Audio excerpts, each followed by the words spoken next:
안녕하세요. 김은혜 경사입니다. 네. 오늘은 제가 준비한 내용은 재외동포 비자, F4 비자에 관한 부분을 말씀드리려고 합니다. 네. 중국 동포나 아니면 미국에 계신 어떤 동포분들이나 세계 어디에 있든 이제 우리나라 이제 동포분 중에서는 F4 비자를 간절하게 바라는 분들이 많고요. F4 비자를 받으려고 굉장히 많은 노력을 하시는 분들도 있고 이런 부분에서 많은 문의를 하십니다. 특히 해외에 있어도 여러 가지 이제 그 전화를 통해서 많은 문의를 하고 입국을 할 때 여러 가지 문제가 없는지, 입국하기 전에 뭘 준비해야 되는지 이런 것들을 상세하게 물어보신 분들이 굉장히 많이 있습니다. 그래서 오늘은 재외동포 비자 부분에 대해서 받는 부분에서 좀 말씀드리려고 하고 중요한 요건 부분에서 말씀드리려고 합니다. 뭐 아시는 것처럼 뭐 유승준이 F4 비자를 받으려고 굉장히 노력을 많이 하다가 현재 뭐 또다시 뭐 행정 소송을 제기하고 하는 그런 문제가 있는 것처럼 F4 비자는 사실상 동포들한테는 크나큰 대한민국을 차리기 위해서는 크나큰 힘이 되는 어떤 기반, 발판이 된다고 보시면 될 것 같습니다. 그러면 어떤 사람들이 F4 비자를 사증을 발급받을 수 있는지 부분에서 말씀드리겠습니다. 보통 이제 대한민국 국적을 이제 보유했던 사람으로서 외국 국적을 이제 취득한 사람 이런 분들 받을 수 있고요. 부모 일방 또는 조부모 일방이 대한민국 국적을 이제 보유했던 사람으로서 외국 국적을 이제 취득한 사람이라고 보시면 될 것 같습니다. 국내외에서 2년제 대학 이상 졸업자 및 정부 초청 장학생 받을 수 있고요. 법인기업체 대표, 다국적 기업 임원이라든가 기자, 변호사, 의사 등이 받을 수 있습니다. 만 60세 이상 외국 국적 동포가 F4 사증 발급 신청을 할 수 있는 대상이라고 보시면 될 것 같습니다. 그러면은 이번에는 대한민국에서 체류 중인 사람 중에서 F4로 자격을 병역할 수 있는 사람에 대해서 좀 말씀을 드리겠습니다. 대한민국에서 전문 학사 이상을 마친 사람이라든가 동포 개인 사업가로서 자산 3억 원 이상 또는 2억 원 이상의 투자를 한 사람, 대한민국에서 C38 단기 비자로서 입국하여 기능사 자격을 취득한 사람, 그 다음에 방문 비자, H2 비자를 소지하고 지방 소재, 인구 이제 20만 이하에서 제조업체에서 2년 이상 근무한 사람들, 그다음에 만 60세 이상 고령의 동포인 분들이 F4로 자격 병역할 수가 있습니다. 네. 그러면 이런 F4 비자를 가지면 이제 한국에서 어떠한 일들을 할 수 있는지 부분이 굉장히 궁금하신 바인데 어떠한 일을 할 수 있는 것보다는 안 되는 것을 좀 말씀드리겠습니다.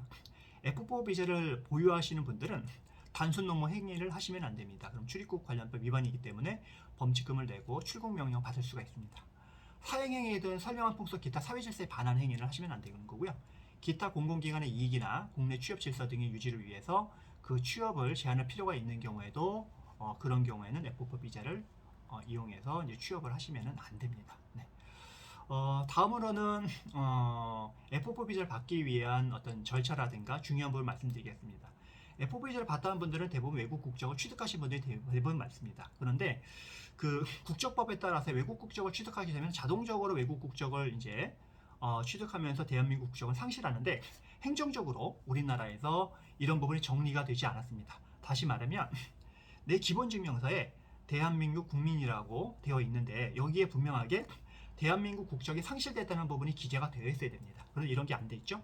그러는 경우에는 국적 상실 신고를 먼저 하시고 그 다음에 외국 국적 이제 재외동포 비자 신청을 하시고 거소증을 만들어야 됩니다. 이런 절차를 하실 때는 먼저 대한민국에 들어오신 분들은 먼저 들어오시기 전에 시민권 증서 원본을 꼭 지참하시고요. 그 나라에서 범죄 조회 증명서를 꼭 아포스티유를 받아 들어오시던가 아포스티유 가입국이 아니신 분들은 그 나라 외교부의 인증이라든가 우리나라 주재 그 나라 외교부의 이제 인증을 받으시고요. 그 다음에 그 나라 주재 대한민국의 영사 인증 공증을 받아서 같이 갖고 오셔야 됩니다. 가장 중요한 부분이니까 조금 잊지 마시고요. 여권은 당연히 가져오실 거고요. 그래서 그렇게 해서 들어오시면 대한민국에 최근에 코로나 때문에 방문 예약을 해야 되고요. 그 이전에도 방문 예약은 했었지만은 지금은 방문 예약이 굉장히 제한적입니다. 그렇기 때문에 사전에 미리 방문 예약을 미리미리 해주시는 게 굉장히 중요할 것 같고요. 그렇지 않으면은 무한대로 기다렸다가 방문 예약을 해야 되거나 아니면 90일짜리 단기 비자로 들어오신 미국인 같은 경우에는 마지막 날 가셔서 일찍 가셔가지고 그날 이제 빈 자리가 있으면 그때 신청할 수밖에 없습니다. 그래서 이런 부분 꼭 유념을 해두시고요. 일단 F4 비자를 신청하시면 기간이 임박했다고 하더라도 이제 오버스테이가 되는 부분이기 때문에 그런 부분 좀 유념하시면 될 것 같습니다. 그리고 또 한 가지 아까 제가 말씀드린 3,000%로 빠졌는데 그 예약이 가장 중요한데 예약을 하실 때는 두 개를 잘 하셔야 됩니다. 하나는 국적과에서 국적 상실 신고를 하시고요. 같은 날 바로 이제 체류 변경 과로 가셔가지고 거소증 신고를 같이 하셔야 됩니다. 같이 하지 않으면은 시간을 따로 잡아야 될 불편함이 있는 부분이기 때문에 항상 같은 날 잡을 수도 하셔야 되는데 코로나 시국인 현재에서는 같은 날 잡기가 사실상 쉽지가 않은 부분이 있습니다. 그래서 상당 기간 좀 많이 시간을 잡아서 오시자마자 그 예약을 걸어놓고 준비를 하신 다음에 하시는 게 가장 현명한 방법이라고 생각합니다. 그렇지 않으면 제가 아까 말씀드린 것처럼 마지막에 나가는 날 전날에 새벽같이 나가셔가지고 기다리셨다가 빈자리가 있으면 그때 다 신청하는 절차로 하셔야 됩니다. 그래서 그 실무적으로 중요한 부분 좀 말씀을 드렸고요. 그래서 이란에 가실 때는 여권 원본, 그 다음에 사본 같이 가시고요. 그 사진, 여권용 사진 2장 가지고 가시고 출입국 인지세 13만원, 시민권 증서 원본, 사본, 원본 대조필 하게 되면 꼭 갖고 가셔야 됩니다. 그 다음에 범죄 증명서 꼭 챙기셔야 되시는 거고요. 그 다음에 거소 서류, 내가 주거할 수 있는 숙소 제공 확인서라든가 숙소를 제공하는 사람의 임대차 계약서 아니면 부동산 등기부등본 이런 거 꼭 지참을 하셔야 됩니다. 네. 그 다음에 그 간혹가다 이제 뭐 그렇지는 않은데 시민권을 취득한 여러 가지 뭐 경위나 이런 부분들은 좀 간략하게 혹시라도 모르니까 적어 가시면 될 것 같고 필요하지는 않지만 그래도 한번 좀 적어 가셔서 제출을 해보시는 것도 괜찮을 것 같고요. 그 다음에 남성분들 같은 경우에는 병역 의무를 이행하지 않았던 분들은 F4 비자가 사실상 불가능하다는 걸 알아두시고요. F4 비자를 좀 받고 싶으시면은 기왕이면 이런 분들이 있으세요. 지금 나가셨는데 병역의 의무를 이제 아직 이행도 안 하셨는데 영주권 단계로 있으신 분들이 있으세요. 아니면 그 전 단계에 있으신 분들은 병역 의무를 마치고 미국에 가셔서 시민권을 취득하든가 이렇게 하셔야지만 나중에 F4 받는 비자 부분에 대해서 어려움이 없습니다. 그렇지 않으면 F4 비자 안 받고 그냥 그 나라 시민권을 취득하게 되면 나중에 한국에 들어오셨을 때 이분은 90일짜리 단기 비자 아니면 우리나라에서 취업할 수 있는 비자밖에 안 됩니다. 그리고 또 하나는 여러 가지 우수 인재 점수제 인재로 해서 여러 가지 요건이 되시는 분들은 뭐 D2나 뭐 D10이라든가 이런 걸로 뭐 3년 이상 계속해서 연속해서 체류해서 대학원을 나오고 이런 조건이 되면은 F2-7이라는 게 있습니다. 이런 것들은 F2-7 같은 경우 그렇게 해서 또 직장이 있는 상태에서 직장이 확정되면은 그 이후에 F2-7으로 있으면 오랫동안 이제 머물 수 있는 비자들이 있긴 있거든요. 근데 이거는 너무 힘들어요. 근데 F4 비자가 있는 분들은 여러 가지 어려운 과정들을 거치지 않고 바로 해서 한국에서 뭔가를 활동할 수 있는데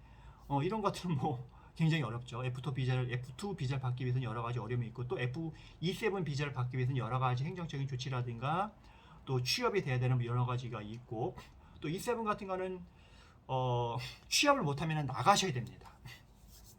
아니면 근무처 변경을 해서 새로운 회사를 얻던가 그래서 이런 문제가 있으니까 그 기왕이면은 대한민국 국민으로서 그동안 있었던 분들은 국방의 의무를 잘 마치시고 남성 같은 경우에는 외국 국적을 뭐 취득하시든가 이렇게 하셔서 F4 비자를 받는 부분에서 어려움이 없으면 좋을 것 같습니다. 네, 그래서 오늘은 재외 동포의 F4 비자 부분에 대해서 핵심적인 내용을 좀 말씀드렸고요.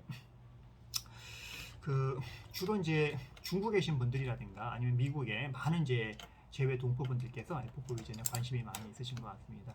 관련 사항 어떤 실무적인 부분이라든가 이런 거를 좀 핵심적인 내용을 알아두시면은 비자를 받는데 큰 어려움이 없을 것 같고요. 이런 비자를 받는데 본인이 어렵다고 생각하시는 분들은 저희 행정사들이 이제 대행도 해드리고 같이 이제 출입국 사무소 가서 이제 업무 대행도 해드리니까는 필요한 부분이 있으면은 언제든지 연락을 주시기 바랍니다. 오늘은 재외동포 비자 F4 비자에 대해서 말씀드렸습니다. 감사합니다.